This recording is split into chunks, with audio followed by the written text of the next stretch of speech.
સર્વોત્કૃષ્ટ મહિમાનો ભંડાર ચૈતન્ય દેવ, ભગવાન આત્મા ચૈતન્ય દેવ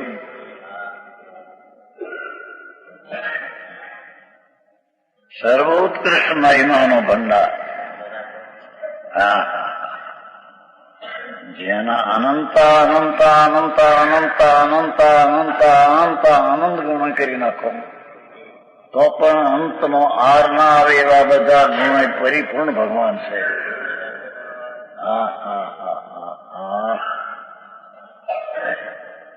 એ સમ્યક દર્શનનો વિષય છે. ધર્મની પહેલી સીધી.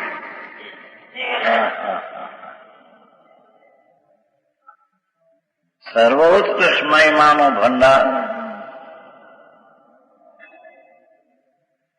ભંડાર ચૈતન્ય દેવ, ભગવાન આત્મા. અનાદિ અનંત જે વસ્તુની સત્તા અનંત ગુણ સંપન્ન પ્રભુ, એની આદિ નથી તેમ તેનો અંત નથી. એવો અનંત ગુણનો ભંડાર ભગવાન પરમ પરિણામિક ભાવે રહેલ છે. અધિકાર તો ઘણો આવ્યો. પરમ પરિણામિક એટલે સહજ સ્વભાવ, જેને કર્મના નિમિત્તની અપેક્ષા નથી, જેને કર્મના નિમિત્તના અભાવની અપેક્ષા નથી.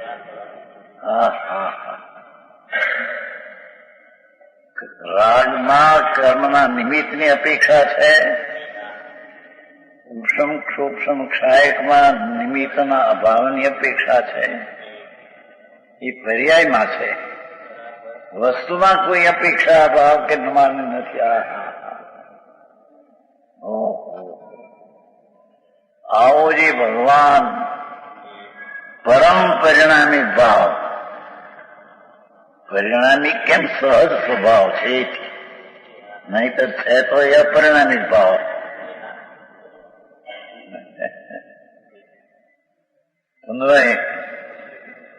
આવી હોતું ત્રિકાળ આનંદ આદિ અનંત ગુણનો રૂપ જે વસ્તુ અને એનો ગુણ જે સત્વ સતનું સત્વ, એ પરમ પરિણામિક ભાવે, પરિણામિક એટલે સહજ સ્વભાવ ભાવે, છતાં એ અપરિણામી છે.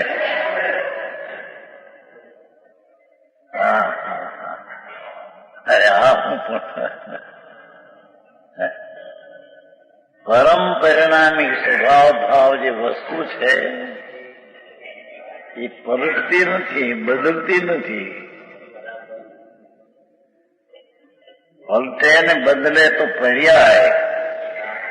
વસ્તુ જે છે પરમ સ્વભાવ ભાવ તો એ પરિણામિક કયો, પણ એ પરિણામિક છે તે પરણમે છે એમ નહીં.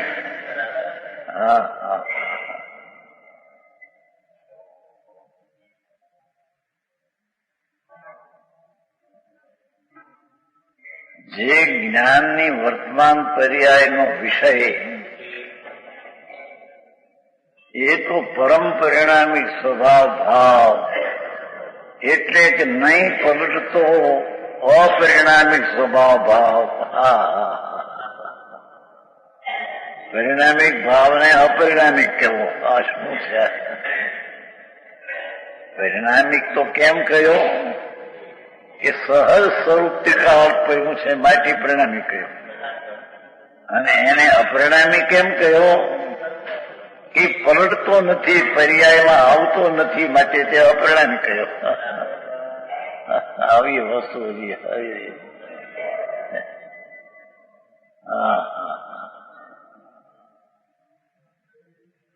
એ પરમ પરિણામિક ભાવે રહેલ છે. એમ કેમ કહ્યું પરમ પરિણામિક ભાવ? એમ તો આત્મામાં રાગ દ્વેષ થાય તેને પરિણામિક ભાવ કહ્યો છે, પરમ પરિણામિક નહીં. આત્મામાં કેવલ જ્ઞાન થાય એ પણ પરિણામિક ભાવ કયો છે શાયદ, પણ એ ત્રિકાળી પરિણામિક ભાવની પર્યાય છે, માટે એને પરિણામિક કહ્યું. પણ વસ્તુ છે તે પણ પરિણામિક ભાવ છે. આવી ભાષા ના હોય. સમજાણું કાંઈ? પરમ પરિણામિક ભાવે રહેલ છે ભગવાન તો આત્મા. પરમ સહજ સ્વભાવે ત્રિકાળી ધ્રુવ, શાશ્વત નિત્યાનંદ પ્રભુ. ધ્રુવ તરીકે નહીં પલટતો તે વસ્તુ પરિણામિક ભાવ એવો અપરિણામિક પણ રહ્યો છે. ભાઈ માર્ગ કોઈ જુદી ચીજ છે. ઉપરથી થોડું ઘણું જાણી જાય ને જાણ્યું કે મને આવડ્યું.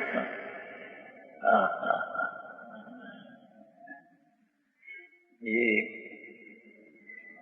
શાસ્ત્રોના જ્ઞાન થયા,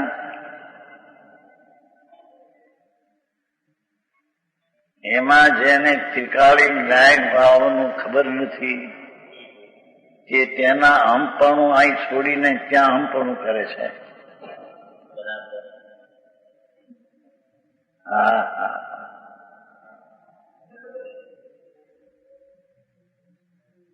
જેમ જેમ એક સૂક્ષ્મ જ્ઞાનનો વધતો જાય તેમ તેમ અજ્ઞાનીને હમપણું વધતું જાય છે.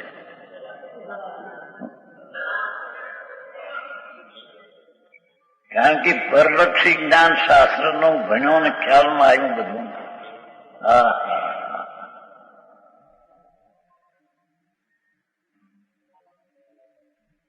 પરમ પરિણામિક ભાવે છો એવું જ્ઞાનમાં પણ લક્ષમાં આવ્યું, ધારણાના જ્ઞાન એની વાત છે. પણ એ લક્ષ્ય છે પર તરફના લક્ષ્યવાળું જ્ઞાન છે. એવા તો કરોડો અબજો શ્લોકોના શાસ્ત્રોના જ્ઞાન કર્યા, વાંચા ને ભણ્યું, અને એને એમ થઈ ગયું કે હવે મને કઈ જ્ઞાન થયું છે. એ મિથ્યાભિમાન છે.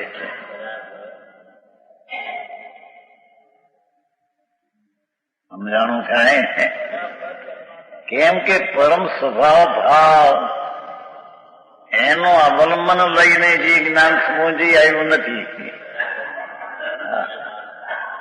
ફક્ત ભણી ભણીને વાંચી વાંચીને જ્ઞાન થયું એ તો પરલક્ષી સૂક્ષ્મ ભાવ, એ પણ વાસ્તવિક જ્ઞાન નહીં.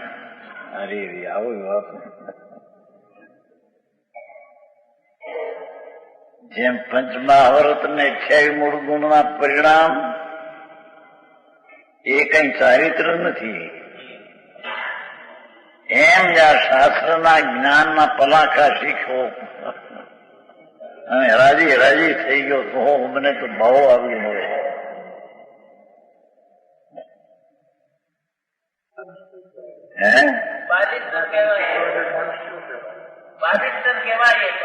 બારિસ્ટર કહેવાય અજ્ઞાન નો. આ તો વાત બાપા બીજી છે.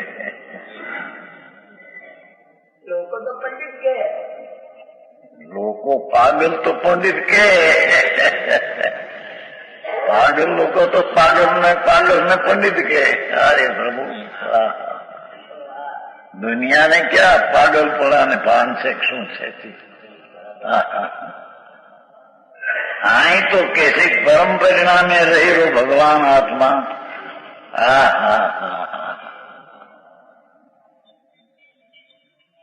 મુનિરાજ નિયમસારના ટીકાકાર પદ્મભવ ધારીદેવે આ પરમ પરિણામી ભાવની ધૂન લગાવી છે નિયમસારમાં. મારો નાથ પરમ સ્વભાવ ભાવ એમાં ક્ષાય ભાવે નથી. હવે સમજાય, ક્ષાય ભાવ કેવળ જ્ઞાન, કેવળ દર્શન, અનંત આનંદ, અનંત વીર્ય, એવી જે દશા એ મારા સ્વરૂપમાં નથી. કારણ કે એ તો એક પર્યાય છે. મારો પ્રભુ તો એ ક્ષાયકની પર્યાયથી પાર ભિન્ન પૂર્ણ છે.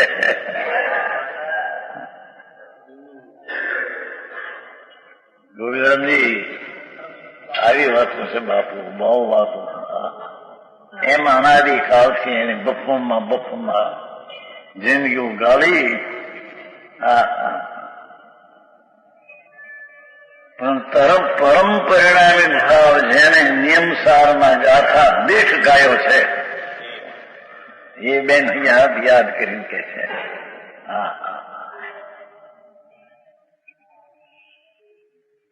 આડતરી ગાથાની પહેલી જ ગાથા નિયમ શુદ્ધની જીવાદી બહી તત્ંગ એમ એક સમયની પર્યાય છે. ચાહે તો કેવળ જ્ઞાનની હો, ચાહે તો સંબંધની હો, 4 જ્ઞાનની હો, પણ એ પર્યાય છે તે એ છે.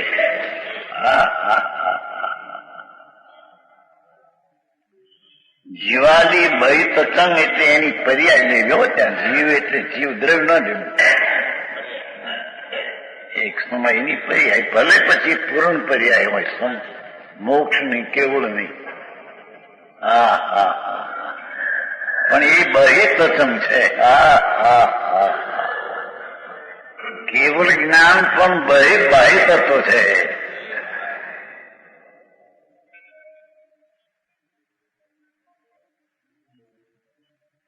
ઉપાદેય આપણો અંતર તત્વ ઈ શું? એ કેવળ જ્ઞાનની પર્યાયને બહી તત્વ કરી.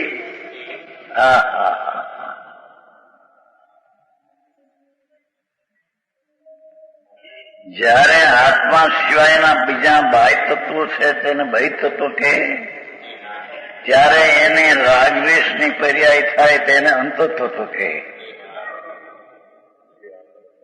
રાગદ્વેષની પર્યાયને જયારે બાહ્ય તત્વ કહે ત્યારે જ્ઞાનની પર્યાયને અંતતત્વ કહે. હવે જ્ઞાનની પર્યાય પણ જયારે બાહ્ય તત્વ છે,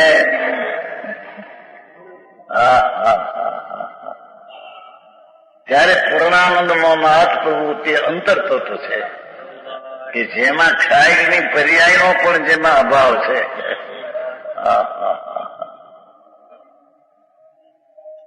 જેની વાતો ભાઈ જૈન દર્શન વિતરાગનું તત્વ ઝીણું બહુ પોતે સૂક્ષ્મ છે ને પ્રભુ, એની પર્યાય સૂક્ષ્મ છે. તો પછી પર્યાયથી પાર ભગવાન તો સૂક્ષ્માતિ સૂક્ષ્મ છે. પર્યાયની ઊંડે અંતરમાં જે તળમાં છે ધ્રુવ, પર્યાય છે તો ઉપર તરે છે. કેવળ જ્ઞાનની પર્યાય ને સર્વજ્ઞની પર્યાય પણ ઉપર તરે છે. એનું તળ જે છે અવિનાશી પરમ સ્વભાવ ભાવ, એ તો પર્યાયથી ઊંડે અંદર મેચા. શું છે?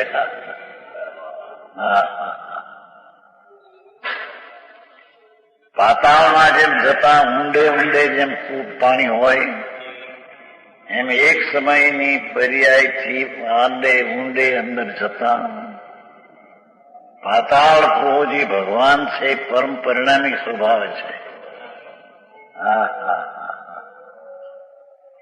એની પરમ પરિણામી ભાવની ધૂન લગાવી છે. પરમ શબ્દ કેમ વાપર્યો કે સૂક્ષ્મ ક્ષાયક ને ઉદયને પણ પરિણામી કહેવાય છે. પર્યાય છે અપેક્ષાય, પણ એ નહીં. અહીં તો ત્રિકાળી પરમ ભાવ.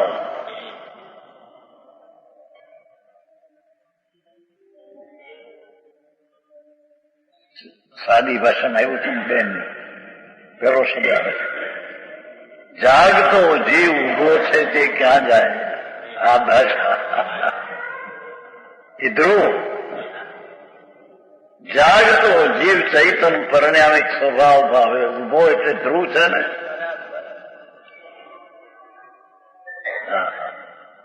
એ ક્યાં જાય એવો નિર્ણય કરે છે એ પર્યાય છે.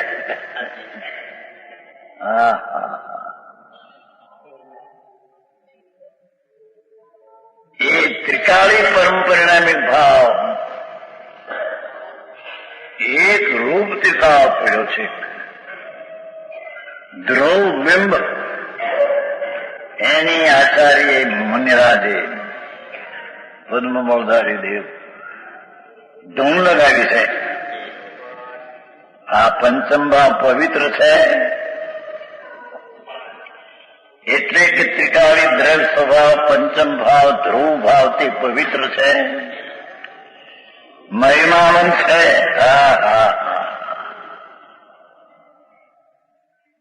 એની મહિમા શું છે?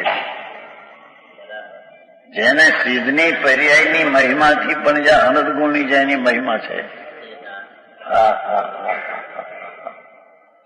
એવો જે પરમ સ્વભાવ ભાવ ભગવાન આત્મા ત્રિકાળી ધ્રુવ એ મહિમાવંત છે. તેનો આશ્રય કરવાથી આ શાસ્ત્ર ભાષા વાપરી ભૂયત્તમ ઉસે દુઃખમાં તેને પકડવાથી તેને પર્યાયને તેની સન્મુખ લઈ જવાથી એમાં એક પ્રકારે ભાષા આવે. પણ ખરેખર તો વર્તમાન પર્યાયને તેમાં અહમપણું કહી દેવામાં આવે.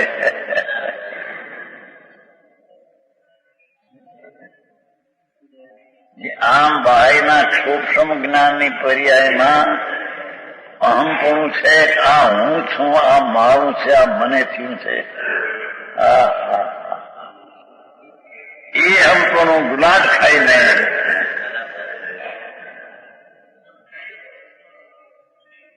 પરમ સ્વભાવનો મહાભંડાર જેમાં સિદ્ધની પર્યાય તો પ્રગતિ એવી તો અનંતી પર્યાયનો પિંડ એક જ્ઞાનમાં ભગવાનની અનંત આનંદ પ્રગટ્યો એવા અનંત આનંદની અનંતી પર્યાય એક આનંદ ગુણમાં શ્રદ્ધા સ્થાયી સંકિતની પર્યાય જે પ્રગટી એવી તો અનંતી પર્યાય શ્રદ્ધા ગુણમાં અંદર.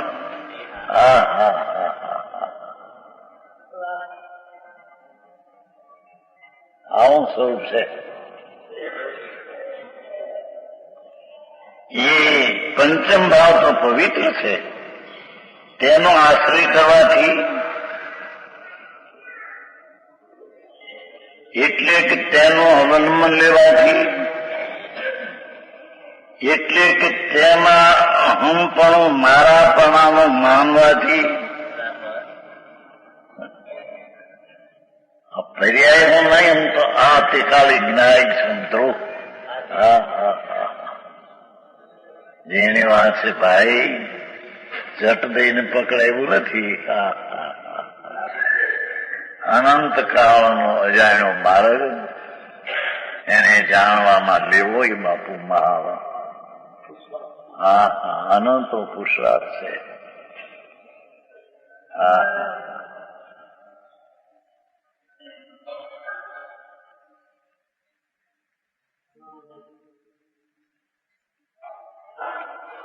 તેનો આશ્રય કરવાથી શુદ્ધિની શરૂઆતથી એટલે તેનો આશ્રય કરવાથી જે સમ્યક દર્શનની શુદ્ધિ પ્રગટી પર્યાય એ શુદ્ધિની શરૂઆતથી સમ્યક દર્શનની પર્યાય પ્રગતિ શુદ્ધિ છે.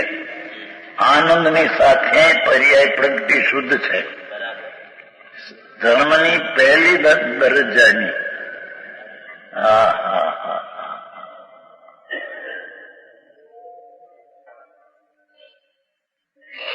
દરિયો જેમ ભરતીમાં પર્યાયમાં આવે છે ને બાઢમાં શું કહેવાય છેડે ભરતીમાં, એમ ભગવાન આત્મા આનંદ ગુણનો ભંડાર એનો જ્યાં સ્વીકાર થઈને આશ્રય લીધો જેની પર્યાયમાં શુદ્ધિની બાટ આવે છે, ભરતી આવે છે. અરે આ શું હૈસિયત છે.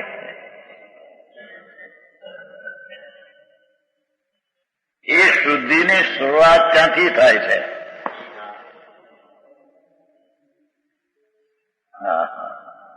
બાકી લાખ શાસ્ત્ર ભણે ને લાખ ગોળ તપસ્યા નપવા કરે, એમાં શુદ્ધિ નહીં થાય.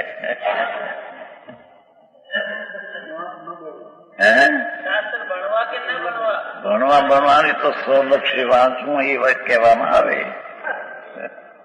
પ્રવચન સારમાં આવે છે ને, મી અધિકાર પૂરો થઈને જયારે જ્ઞાન અધિકાર.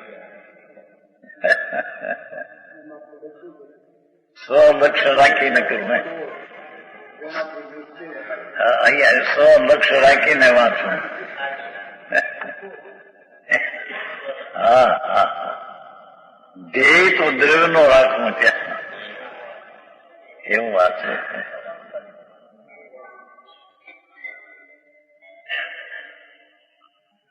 એની વાત બહુ આકરી છે.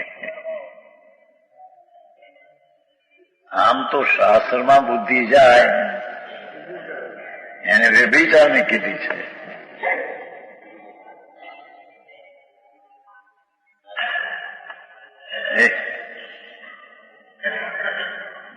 પદ્મન નદી 25 થી.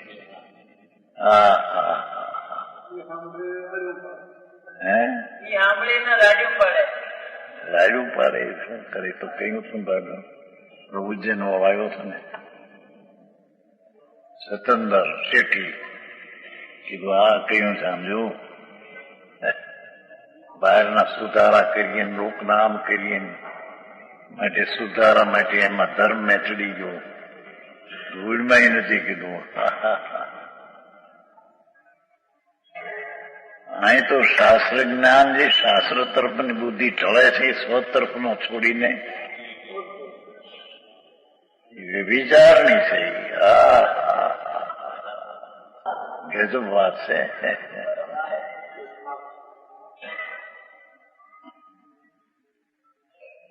તેઓ ભગવાન ત્રિલોકનાથ એકલો શુદ્ધ ચૈતનનો પિંડ પવિત્ર પ્રભુ, એને આશ્રયથી, એને લક્ષ્યથી, એને ધ્યેયમાં લેવાથી વર્તમાન પર્યાયને તેને ધ્યાનનો વિષય બનાવીને જે શુદ્ધિ પ્રગટે, આવી વાતો છે. એ શુદ્ધિની શરૂઆત છે. તે શરૂઆતથી માંડી પૂર્ણતા ઠેઠ કેવળ જ્ઞાનની પર્યાય દ્રવ્યને આશ્રય થાય છે. આમ કહેવાય કે મોક્ષ માર્ગથી મોક્ષ થાય, એ પણ વ્યવહાર છે. મોક્ષ માર્ગ છે એ મોક્ષનું કારણ છે. એ તો પૂર્વ પર્યાયથી પછીની પર્યાયનું કારણ કે કાર્ય કેવું કારણ વ્યવહાર છે. ખરેખર તો કેવળ જ્ઞાનની પર્યાય મોક્ષ માર્ગની પર્યાયનો વ્યય થાય છે, અને ત્રિકાળી દ્રવ્યની વિગ્રહ આશ્રયથી જે કેવળ જ્ઞાન થાય છે એ દ્રવ્યને આશ્રયથી થાય છે. એ કેવું મોક્ષ માર્ગને આશ્રય કે મોક્ષ થતો નથી. આવી વાત હવે ક્યાંય સાંભળવી કઠણ પડે. આ કીધું ને, તેનો આશ્રય કરવાથી શુદ્ધિથી મોની શુદ્ધિ શરૂઆતથી માંડી પૂર્ણતા, તેનો આશ્રય કરવાથી પૂર્ણતા, શરૂઆત શુદ્ધિથી માંડીને પૂર્ણતા. કેવળ જ્ઞાન ને કેવળ દર્શન ને અનંત આનંદ જે પરિપૂર્ણ, એ પણ ભગવાન પૂર્ણાનંદના નાશને આશ્રય થાય છે. સમજાણું કાંઈ